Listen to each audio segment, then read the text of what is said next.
परम सच्चिदानंद घन आनंद समुद्र, प्रेम समुद्र, ज्ञान वैराग्य भक्ति ऐश्वर्य अनंत शक्तियों के स्वामी प्रभु श्री कृष्णचंद्र जी करुणा करके हमें ऐसे अमृत में वचनों का उपदेश कर रहे हैं जिसे यदि हम श्रद्धा विश्वास पूर्वक श्रवण करें, मनन करें और जीवन में धारण करें तो इसी जन्म में इस मलिन देह और मलिन कर्मों से मुक्त होकर हम परमानंद को प्राप्त हों। यही हमारे मनुष्य जीवन का चरम एवं परम लक्ष्य है। बहुत ध्यान पूर्वक श्रवण किया जाए। बड़ा एकांतिक गूढ़ प्रसंग है, यह अध्यात्म का प्रसंग है। जब आप इसे श्रवण करेंगे तो आपको पता चलेगा कि आपकी स्थिति कहां है। हमें व्यर्थ का अभिमान हो जाता है कि हम बड़े गुणवान हैं, बड़े साधक हैं। जब हम भगवद वाणी से अपने को मिलाते हैं तब पता चलता है हम तो कुछ नहीं है। स्थिति किसे कहते हैं? भगवत भाव की स्थिति क्या होती है ये देखना है। प्रारंभ में जो हमारा भजन है ये भजन की प्राप्ति के लिए है। जिसे भजन कहते हैं वो अभी आया नहीं है। वो जब आ जाएगा फिर कुछ प्राप्त करना बाकी नहीं रह जाता है। बड़े बड़े सिद्ध महापुरुष उसी भजन में निमग्न रहते हैं। इस भजन से हमें उसी भजन की प्राप्ति करनी है। श्री भगवान कह रहे हैं, युञ्जन्नेवं सदात्मानं योगी विगत कल्मषः सुखेन ब्रह्म संस्पर्श मत्यंतम सुखमश्नुते। जो इस प्रकार का तात्पर्य पीछे जैसा आपने श्रवण किया, अपने आप को सदा अपने आराध्य देव में लगाता हुआ पाप रहित हो जाता है। पीछे वाले श्लोक में भी अकल्मषः कहकर भगवान ने संबोधन किया था। प्रशांत मनसः, जिसका रजोगुण तमोगुण शांत हो गया है, जो निष्पाप हो गया है, ऐसा महात्मा उस परम सुख में निमग्न रहता है। यहां श्री भगवान कह रहे हैं विगत कल्मषः, पूर्ण निष्पाप परम पवित्र हृदय वाला, वो सुख पूर्वक ब्रह्म के स्पर्श का प्राप्त करता है। ब्रह्म के स्पर्श अर्थात वो भगवत साक्षात्कार, भगवत वार्तालाप, भगवत श्रीअंग स्पर्श और प्रभु के साथ ही प्रतिपल रहना, ये उसे प्राप्त होता है। छिन छिन बिहरत संग, छिन छिन निरखत प्रेम भरी, छिन जस कहत अभंग, यह जो कृपा हरिवंश की। छिन छिन रुदन करंत, छिन गावत आनंद भरी, छिन छिन हहर हसंत, यह जो कृपा हरिवंश की। त्रपितन मानत नयन, कुंज रंध्र अवलोकितन, यह सुख कहत बनैन, यह जो कृपा हरिवंश की। निरखत नित्य किशोर, नित्य नित्य नव नव सुरति। आह, ऐसा अद्भुत सुख। पर शर्त है पूर्ण समर्पण। अपने आराध्य देव के सिवा कुछ और स्मरण में ही ना आना। ध्यान पूर्वक श्रवण किया जाए। प्रभु के रूप, लीला, गुणों की भांति प्रभु का नाम भी अपराकृत है और चिदानंदमय है। आप नाम जप कर रहे हैं तो आप तीनों गुणों पर विजय प्राप्त कर रहे हैं, सतोगुण, रजोगुण, तमोगुण, क्योंकि नाम गुणातीत है। चिदानंदमय रूप का दर्शन, चिदानंदमय धाम में जो प्रिया प्रीतम नित्य लीला कर रहे हैं, इसका साक्षात्कार चिदानंद नाम कराएगा। और सब साधन चिदानंद नहीं है, ध्यान रखना। प्रकृति के शरीर से जो भी चेष्टाएं हो रही प्रकृति जन्य होती हैं, पर प्रभु का नाम चिदानंदमय है। चिदानंद नाम चिदानंद रूप को प्रकाशित करता है। चिदानंद जहां किंचन मात्र प्रकृति का प्रवेश नहीं है, माया का प्रवेश नहीं। चिदानंद में देह तुम्हारी, विगत विकार जान अधिकारी। ये चिदानंदमय नाम अलौकिक दिव्य शक्तियों से संपन्न है। जिसको ये चिदानंद नाम का परिचय मिल जाता है, उसको भागवतिक ऐश्वर्य, मोक्ष, भगवत प्रेम कुछ भी दुर्लभ नहीं है। बहुत ध्यान से सुनना, गूढ़ प्रसंग है। अगर इसे बैठा लिए तो माला माल हो जाओगे। जो नाम अपनी इच्छा से जपा जाता है, सत्संग सुन करके, शास्त्र स्वाध्याय करके, उस नाम को जपते जपते हम पर नाम की कृपा होती है, तब हमें सद्गुरुदेव की प्राप्ति होती है। और जब गुरु प्रदत्त नाम होता है, वो शबीज नाम होता है। गुरु के श्रीमुख से निकला हुआ जो नाम है, जब हम विधि पूर्वक गुरु आज्ञा में रह करके उस नाम का जप करते हैं, गुरु आज्ञा में रह करके, तब उसके अंदर नाम की शक्ति जागृत होती है। नाम की शक्ति जागृत में प्रभाव सद्गुरुदेव का होता है। ध्यान दीजिए, अगर आप स्वेच्छा से नाम जप कर रहे हैं, वो मंगल भवन नाम है, आपका मंगल करेगा, आपके दुरति का पाप का नाश करेगा, आपको सद्गुरु की प्राप्ति कराएगा। वो व्यर्थ नहीं जाएगा, पर उससे दिव्य लीला में आप प्रवेश पा जाएं, असंभव। वो मार्ग ही है।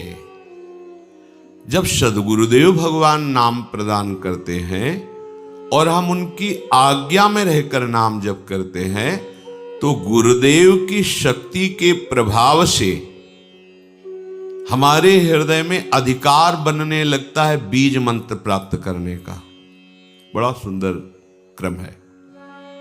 सद्गुरुदेव जब उसको देखते हैं कि ये इष्ट मंत्र का अधिकारी हो गया है, गुरु प्रदत्त नाम, सबीज नाम गुरु अनुशासन में जपते जपते, जब गुरुदेव की कृपा शक्ति से उसके स्थूल शरीर, ये पांचभौतिक, ये पवित्र, और सूक्ष्म शरीर, मन चित्त बुद्धि अंतःकरण पवित्र, और कारण शरीर स्वभाव का परिवर्तन, तब गुरुदेव उसे बीज मंत्र देते हैं।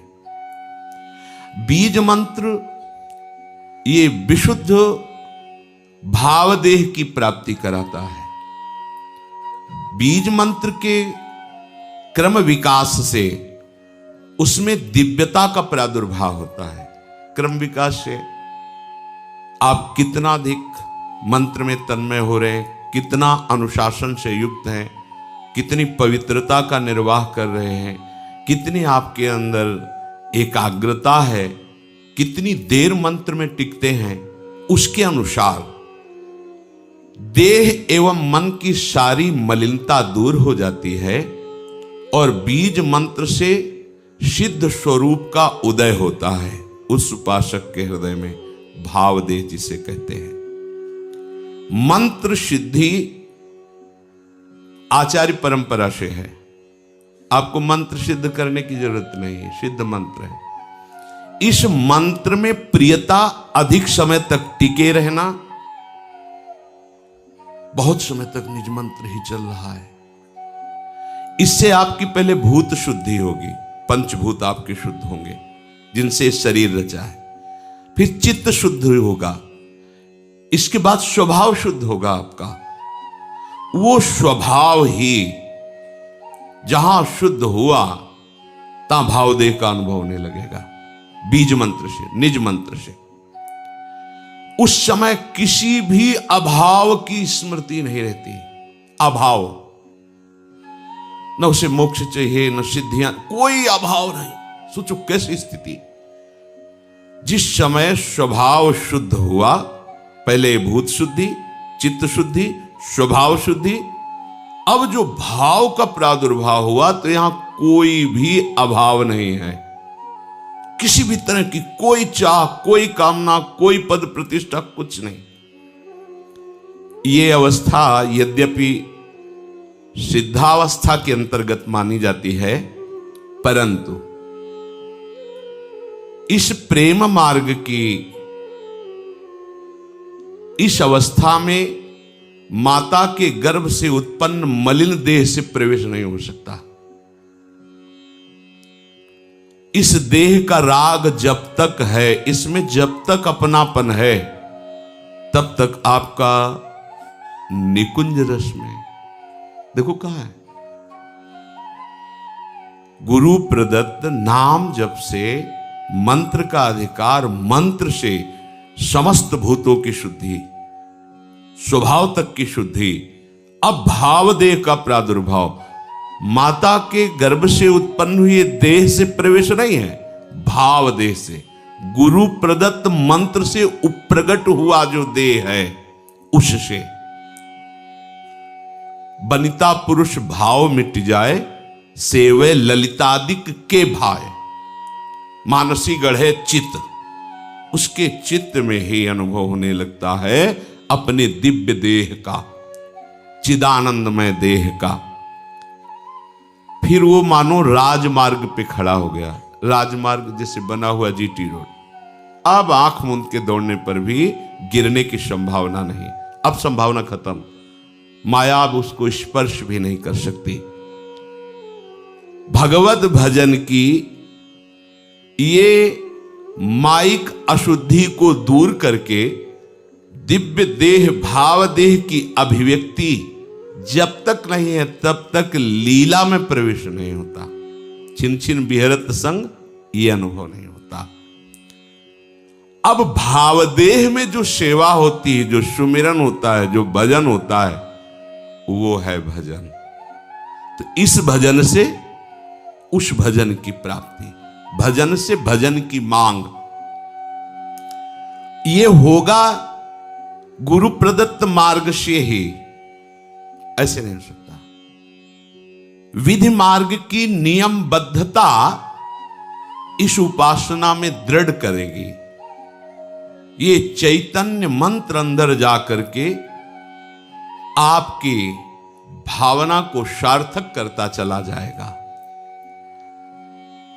उपासक के भाव देह के विकास के साथ साथ उसके सामने उसके आराध्य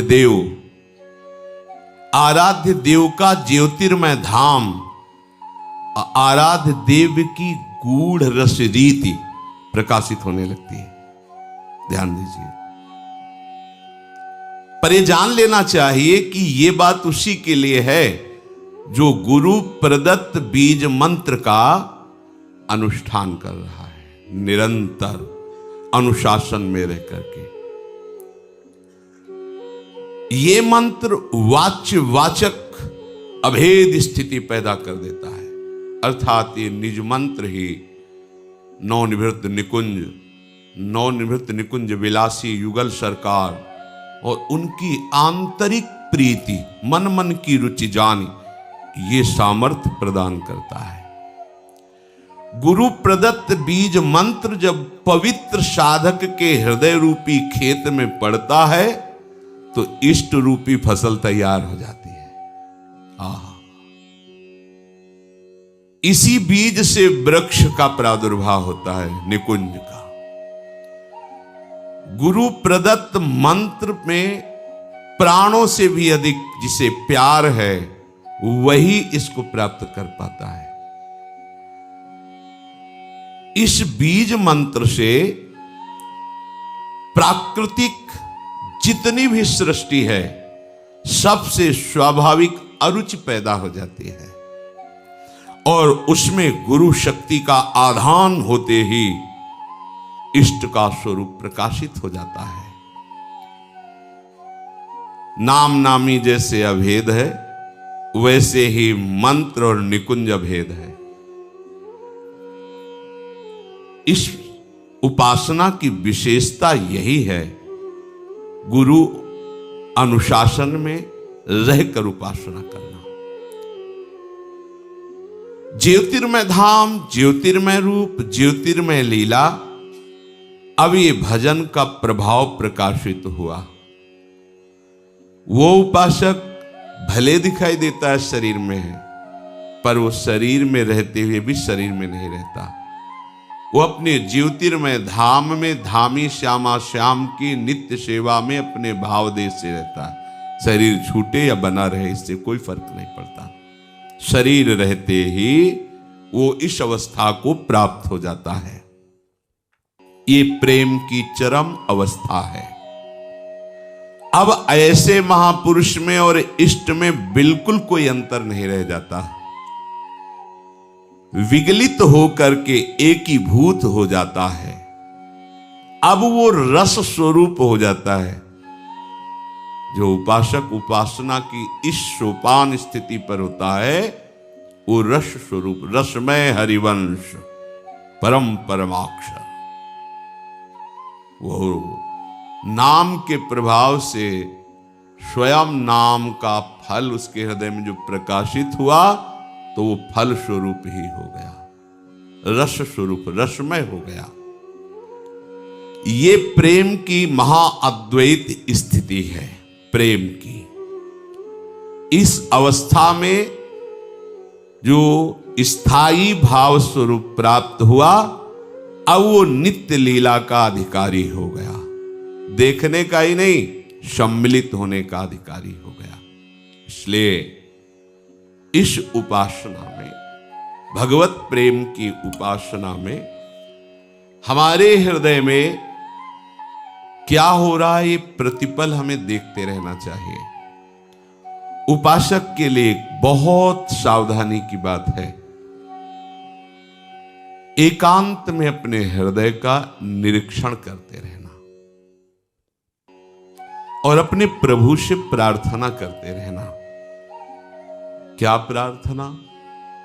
केवल तुम्हें पुकारूं प्रीतम, देखूं एक तुम्हारी ओर, अर्पण कर निज को चरणों में, बैठूं हो निश्चिंत विभोर। प्रभो एक बस तुम ही मेरे हो, सर्वस्व सर्व सुख सार। प्राणों के तुम प्राण, आत्मा के आत्मा, आधे आधार। भल भला बुरा, सुख दुख शुभ अशुभ, मैं न जानता कुछ भी नाथ। जानो तुम्ही करो तुम सब ही, रहो निरंतर मेरे साथ। भूलू नहीं कभी तुमको मैं, भूलू नहीं कभी तुमको मैं, स्मृति ही हो बस जीवनाधार। आए नहीं चित्त मन मति में कभी दूसरे भाव विचार। एक मात्र तुम बसे रहो नित, सारे हृदय देश को छे। एक प्रार्थना इही पर में तुम बने रहो नित संगी। केवल तुम्हें पुकारूं निश दिन, प्रीतम देखूं एक तुम्हारी ओर। हे नाथ, केवल केवल तुम मेरे हो, मैं आपको ही पुकारूं, आपकी ही स्मृति में मगन रहूं। ये दुख सुख लाभान जितने द्वंद्व हैं मेरे विचार में भी ना आवे। अर्थात चाहे जैसी शरीर की परिस्थिति हो, चाहे जैसा वातावरण हो, नाथ आपकी स्मृति के सिवा मेरे हृदय में और कुछ प्रवेश न हो। आपकी असीम कृपा हमारे ऊपर है। दीन भाव से हृदय खोल करके प्रभु से बात करो, प्रार्थना करो। ये दिखावे में नहीं होना चाहिए, ये एकांतिक साधन है, उपासना है। अगर आपका कहीं ऐसा भाव है कि हमारी बात कोई सुन रहा है और हमको कहेगा बड़ा प्रेमी है, बड़ा भगत है, बदल गई बात। आप जो प्रार्थना कर रहे हैं वो आप और आपके प्राणनाथ के ही बीच में होनी चाहिए। ऐसा अवसर नहीं तो मौन प्रार्थना कीजिए, कोई जान ना पाए। ढक लीजिए ऐसे, चाहे घर में ही हो, आंसू बह रहे और हृदय से पुकार रहे प्रभु को। मेरी सामर्थ्य नहीं कि मैं ऐसी साधना की चढ़ाई पर चढ़ सकूं, और प्रभु आपके लिए दुर्लभ कुछ नहीं है। पंगुम लंघयते गिरिम, लंगड़ा भी सुमेर पर्वत को पार कर जाए। नाथ आपकी अपार सामर्थ्य है, आप हम पर कृपा करो। और ये कृपा हम केवल भजन के लिए मांग रहे हैं, और कुछ मांगे भी तो मत देना, केवल अपना भजन दे दीजिए। प्रभु मेरे सामने हैं, मेरी बात को सुन रहे, मुझे देख रहे हैं, मैं भले उनको नहीं देख पा रहा। कैसे प्रार्थना करनी है? प्रभु मेरे सामने हैं, मेरी प्रत्येक बात सुन रहे हैं, मुझे देख रहे हैं, मैं मलिनता के कारण भले उनको नहीं देख पा रहा हूं। सत्य सिद्धांत है, प्रभु तुम्हारे सामने है, तुम्हारी बात सुन रहे हैं, इसमें संशय मत करना।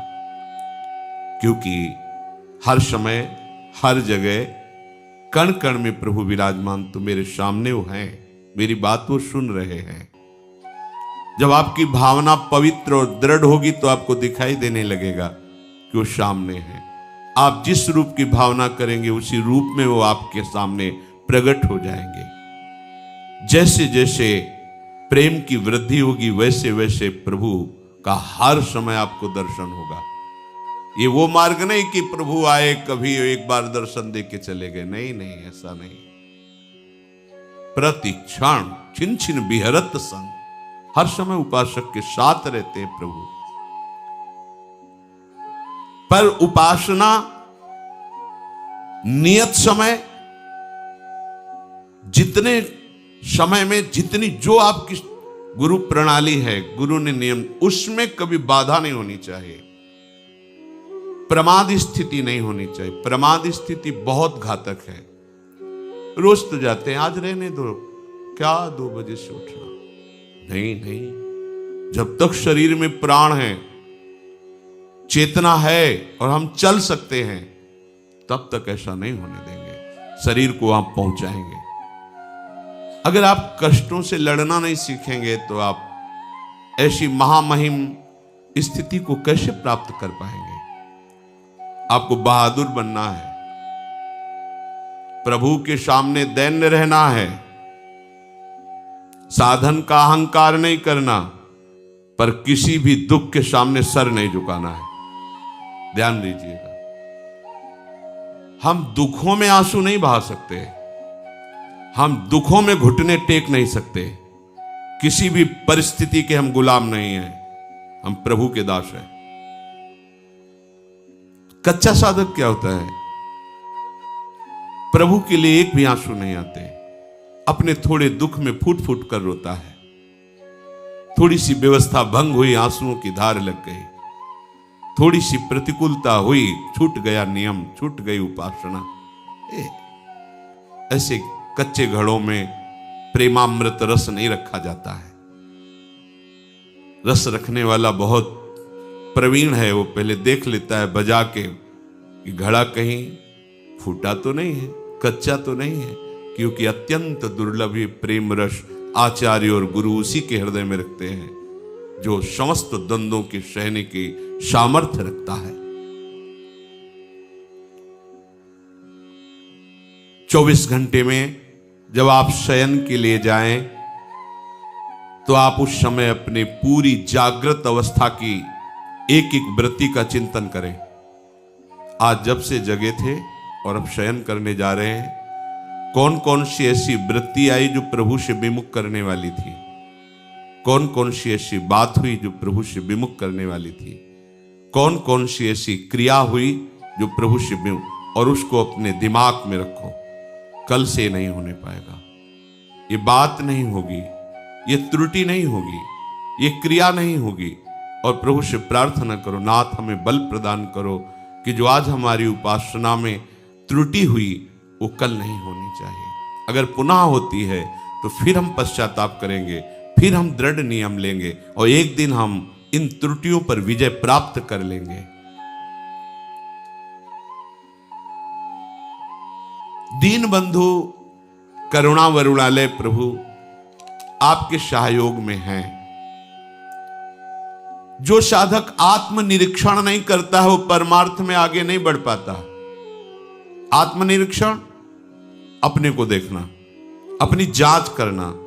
आप स्वयं अपने न्यायाधीश बनिए और अपनी साधना को जांचिए, अपनी उपासना को जांचिए। कितना भाव गुरु अनुशासन में है और कितना मनमानी है, उसका विभाग कीजिए। मनमानी में कितना हमारा अशुभ है, कितना शुभ है, उसका विभाग कीजिए। उस अशुभ में हम कितना किसमें तल्लीन है और फिर उस पर शासन कीजिए। अपने आप को देखते रहना ये उपासना का विशेष अंग है। हमसे क्या त्रुटि हो रही है? हम कहीं प्रमाद में तो नहीं है? यह विषयी पुरुष का लक्षण है।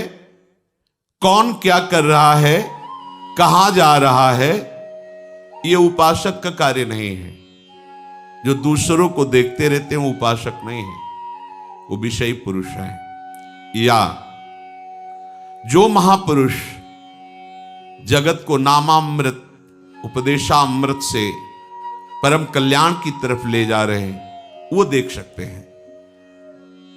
अपने को चाहिए अपने को देखना है कि हम कहां कहां फंस रहे हैं, कहां कहां आज्ञा उल्लंघन कर रहे हैं, कौन सी बात मन की मान रहे हैं, कौन सी बात गुरु की मान रहे हैं, शास्त्र की मान रहे हैं।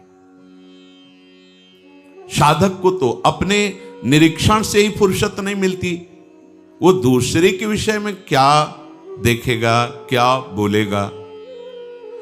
और जो दूसरे के विषय में देखता है, बोलता है, वो गिर जाता है, परमार्थ के लायक नहीं रहता।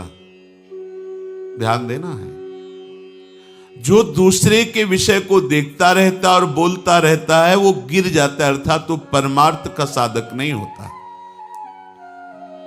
आपको देखना है आप कहीं रुक तो नहीं गए, आपकी कहीं विपरीत दिशा तो नहीं हो गई है।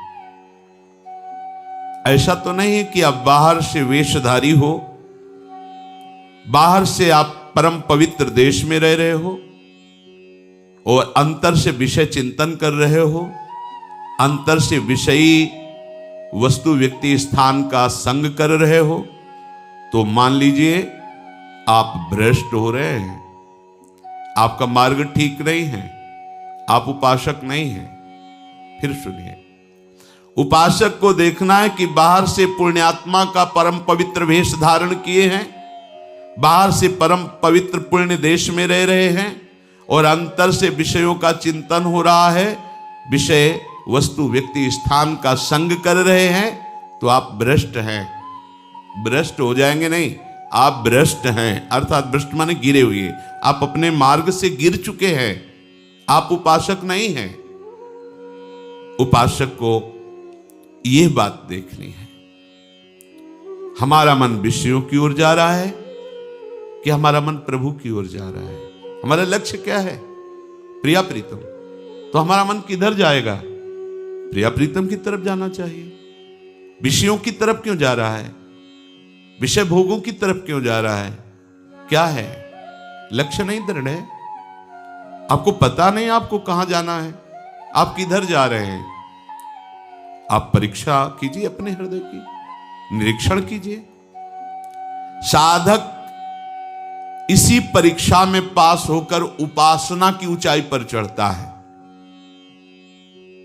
जिसका मन विषयों से हट हट कर बार बार आराध्य देव की ओर जा रहा है, पर बीच बीच में विक्षेप विषय डाल रहे, उसे चिंता नहीं करनी, वो उन्नति की ओर जा रहा है। जो बाहर से सब कुछ भागवती खेले लेकिन अंदर से केवल विषय चिंतन और उसको पश्चाताप भी नहीं है, वो चाहे जितने जन्म ऐसे बना रहे कोई लाभ लेने वाला नहीं। वर्ष नहीं कह रहे, जन्म चाहे जितने जन्म, लाभ नहीं मिलने वाला।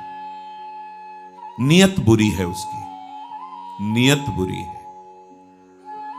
और जो बार बार अपने मन को प्रभु में लगाता है, विवश होकर विषय चिंतन बन जाता है, तो उसको जलन होती है।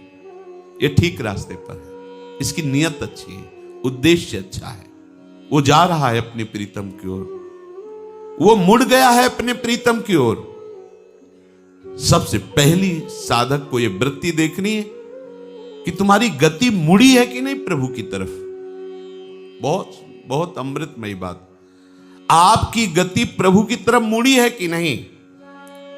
बाहरी परिवर्तन नहीं है, बाहर से छोड़ करके पवित्र भूमि पे आकर वास कर रहे, बाहरी वेश छोड़ करके पवित्र वेश धारण किए हुए हैं, पर हमारी आंतरिक वृत्ति कहां जा रही, आंतरिक वृत्ति कहां जुड़ी हुई है, आप किस मोड़ से जा रहे हैं, ये आपको पता होना चाहिए।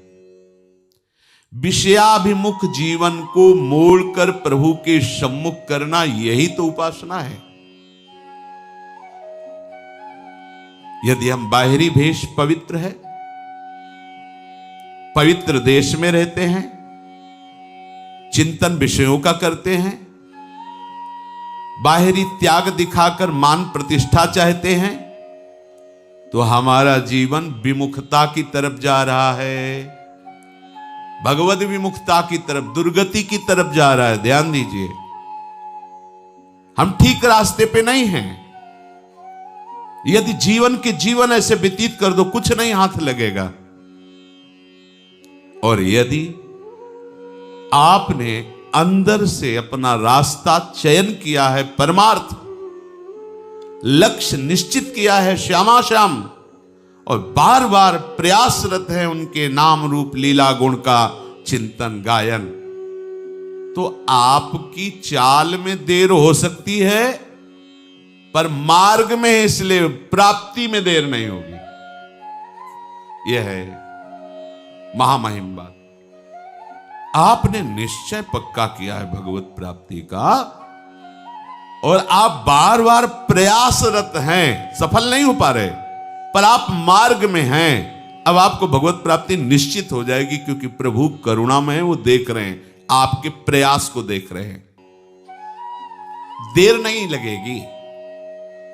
प्रभु का विरद है, जन्म कोटि अघ नाशहु तबहि। प्रभु के वचन हैं, क्षिप्रम भवति धर्मात्मा। अपने को देर की चिंता नहीं है, अपने को मार्ग की चिंता रखनी है। हम किस मार्ग के पथिक हैं और चल कहां रहे हैं, ये अंदर से देखते रहिए। विपरीत मार्ग पर कदम न रखने पाए, कदम न रखने, राजी न हो जाए अंदर के चिंतन से किसी विषय में, नहीं तो विपरीत मार्ग में दौड़ पड़ेंगे। ठीक रास्ते पर चले, ठीक रास्ते पे चल रहे, इसकी पहचान भोगों में अरुचि पैदा होना। प्रारंभ में ही भोग अच्छे न लगना। जब भोग ही अच्छे नहीं लग रहे तो भोग वार्ता, अलम विषय वार्तया नरक कोटि बीभत्सया। बंद करो करोड़ों नरकों के द्वारा जैसे घृणित भोग, ऐसे इनकी वार्ता बंद करो। ये बड़े भयावने दुख प्रदान करने वाले गंदे, ये गंदी बातें, अलम विषय वार्तया। प्रारंभ में ही उपासक जब सही मार्ग का पथिक होता है तो भोगों में अरुचि होने लगती है, प्रभु में, प्रभु के नाम रूप लीला में उसकी प्रियता होने लगती है। सीधी कसौटी यही है, आपका 24 घंटे में कितना समय प्रभु के नाम रूप लीला धाम के चिंतन में जाता है और कितना विषय में। आंतरिक बात है, आंतरिक। ये मन में देखें, मन में हमारी वृत्ति यदि विषयों की ओर अधिक बढ़ रही है, विषय चिंतन बढ़ रहा है, तो समझना चाहिए कि बाहरी कुछ भी है, पर अंदर से हम विषय की तरफ जा रहे हैं, प्रभु की तरफ नहीं। चाहे आप रहने के स्थान में बड़े किसी प्रसिद्ध मंदिर में रह रहे हो, साक्षात सत्संग भवन में रह रहे हो, या भगवान के किसी पवित्र धाम में रह रहे हो, पर आपके अंदर के भवन का जो वातावरण ठीक नहीं है तो बात नहीं बनी है। तुम्हें अपने भवन में सोहनी पोछा लगाना है, इसे साफ करो, अपने हृदय की मलिनता को दूर करो, इस कूड़ा करकट को बाहर निकाल फेंको। अंदर तुम्हें झाड़ू लगा करके, पोछा लगा करके पवित्र करना है, क्योंकि हृदय मंदिर में यदि भगवत स्मृति नहीं हुई, भगवत चिंतन नहीं हुआ, ये सब कूड़ा करकट विषय चिंतन है, तो यहां जो वर्णन कर रहे कि आप भले किसी प्रसिद्ध मंदिर में ही रात दिन रह रहे हैं, सत्संग भवन में रह रहे हैं, या भगवान के धाम में रह रहे हैं, आपका मार्ग ठीक नहीं है। जैसे कोई कहे वृंदावन धाम की इतनी महिमा है, और आप यहां ऐसी बात करें, दूसरा कोई बोले तो बोले, आप तो समझो धाम की क्या महिमा है। तो धाम का प्रभाव क्या है? भजन गहे फिरे बाह, वृंदावन बस के इतनो बड़ो सयान, जुगल चरण के भजन बिन निमिष न दीजे जान। वृंदावन इह विधि बसे तज के सब अभिमान, तृणते नीचो आपको जाने सोई जान। भजन, यहां इस विशेष महिमा है कि यहां भजन के परमाणु हैं। आपको भजन करने में ज्यादा परेशानी नहीं पड़ेगी, बड़ा सहयोग मिलेगा। पर भजन ना हो तो करोगे क्या? विषय चिंतन, विषय क्रीड़ा। तो ये विषय क्रीड़ा का धाम थोड़ी है, ये तो प्रिया प्रीतम की नित्य प्रेम लीला स्थली है। फिर तो भारी अपराध बनेगा। तुम्हारे पास कम समय है, ज्यादा विचार करने का समय नहीं कि क्या करूं क्या न करूं। राग द्वेष युक्त पुरुष यदि कहीं भी रहेगा तो राग द्वेष ही फैलाएगा। एक एक वृत्ति अंदर से दूर करो। कुछ राग द्वेष युक्त शास्त्र स्वाध्याय करके उपदेशक बन जाते हैं, अपने हृदय के राग द्वेष को दूर नहीं कर पाते, तो उनके उपदेशों में पाया जाता है वो शैव और वैष्णव इसी पक्ष को लेकर एक दूसरे की निंदा करते हैं, उपासकों की उपासना की निंदा करते, किसी एक का पक्ष लेके दूसरे को नीचा दिखाना, ऐसे इसी में जीवन वो अपना सार्थक समझते हैं। उपासक को इन सब पचड़ों में नहीं फंसना, अपने मन को इस कसौटी पर कसते रहना है कि आराध्य देव की ओर आपकी कितनी अधिक से अधिक वृत्तियां जा रही है। यदि भोगों की ओर से मुख नहीं मोड़ोगे तो अभी चलना ही प्रारंभ नहीं किया, लक्ष्य की प्राप्ति कैसे होगी।